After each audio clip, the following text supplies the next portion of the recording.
हरे कृष्णा, राधे राधे। स्वागत है आपका कन्हैया स्टोरी की आध्यात्मिक यात्रा में। आज इस वीडियो में हम जानेंगे कि नवरात्रि कब है, कलश स्थापना कैसे करें और जौ कैसे बोएं और जो हमें क्या संकेत देते हैं, ये सब आज इस वीडियो में हम जानेंगे। तो आइए वीडियो को शुरू करते हैं। हिंदू धर्म में नवरात्रि तिथि का विशेष महत्व है। साल में वैसे तो 4 नवरात्रि तिथि होती हैं, लेकिन इनमें से 2 बार नवरात्रि बड़ी ही धूमधाम से मनाई जाती है। एक चैत्र नवरात्रि में और दूसरी ही अश्विन माह में। अश्विन माह में देवी दुर्गा का पर्व शारदीय नवरात्रि मनाया जाता है। इन 9 दिनों में माता ने असुर राज महिषासुर से युद्ध कर उसका संहार किया था।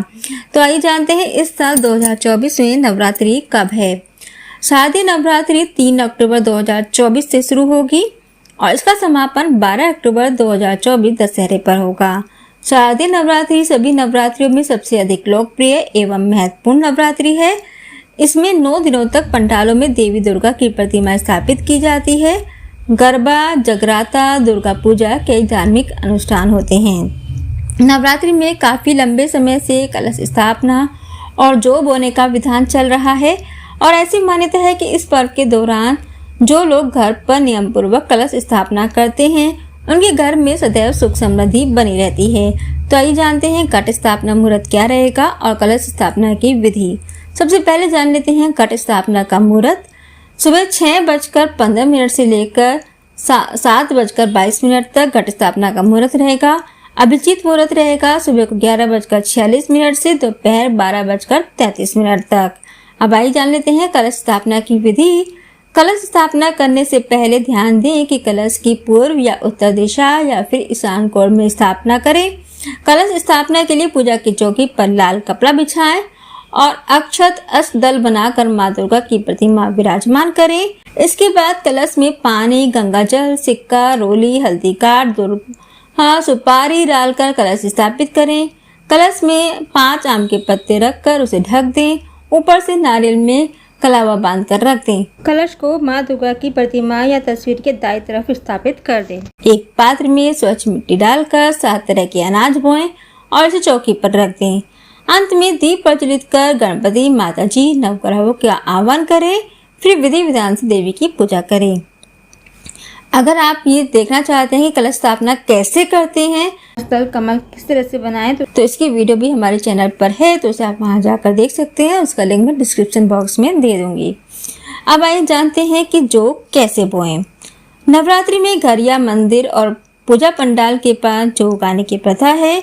इसे पूजा स्थल पर माँ दुर्गा की प्रतिमा या चित्र के पास मिट्टी के प्याले में बोया जाता है और 9 दिनों में ये हरे भरे होकर घर की समृद्धि का संकेत देते हैं।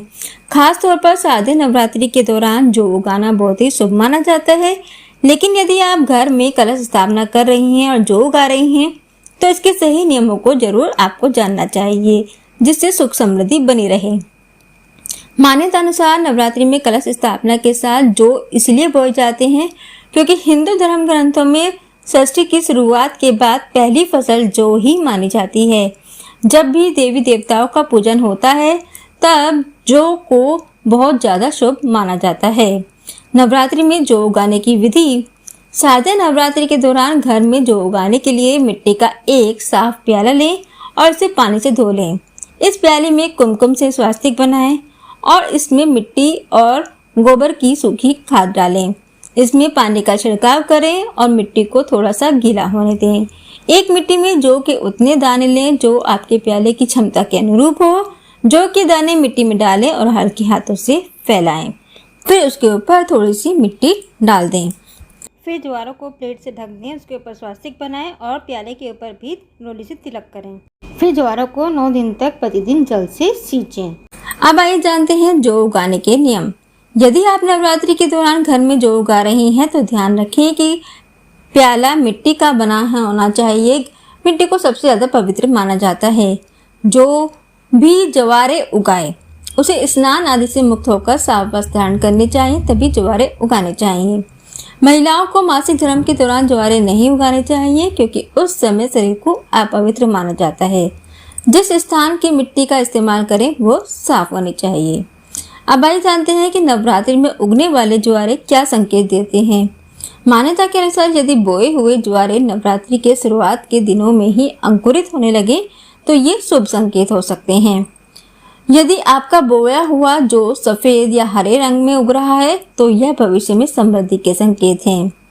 यदि 9 दिनों के बाद भी ज्वारे ना निकले तो ये आने वाली किसी समस्या के संकेत हो सकते हैं। नवरात्रि में यदि आप अखंड ज्योति जला रहे हैं तो कुछ नियमों का अवश्य पालन करें। नवरात्रि के दौरान 9 दिनों तक दीपक को जलाए रखना अखंड ज्योति कहलाता है। अखंड ज्योति जलाने के बाद आप उसे अकेला नहीं छोड़ सकते हैं और अगर ये ज्योति बुझ जाए तो आप सगुन माना जाता है। आमतौर पर लोग पीतल के दीप पात्र में अखंड ज्योति प्रज्वलित करते हैं। यदि आपके पास पीतल का पात्र ना हो तो मिट्टी के दीप पात्र का भी इस्तेमाल कर सकते हैं, मगर मिट्टी के दीप पात्र में अखंड ज्योति जलाने से पहले उसे एक दिन पहले पानी में भिगो दें। पानी से निकाल कर साफ कपड़े से पोंछकर तब इस्तेमाल करें। दीपक को चौकी या पटरे पर रखकर ही जलाएं। दुर्गा माँ के सामने यदि आप जमीन पर दीपक रहे हैं तो अष्टदल कमल बनाकर तब रखें। अखंड ज्योति जलाने के लिए शुद्ध गाय के देसी घी का इस्तेमाल करें। यदि आपके पास गाय के देसी घी नहीं है तो आप तिल के तेल या सरसों के तेल का भी इस्तेमाल कर सकते हैं। अखंड ज्योति को देवी माँ की दाईं ओर रखा जाना चाहिए। यदि दीपक तेल का है तो आप उसे बाईं ओर भी रख सकते हैं। अखंड ज्योति में बाती का विशेष महत्व है। ये रक्षासूत यानी कलावे से बनाई जाती है।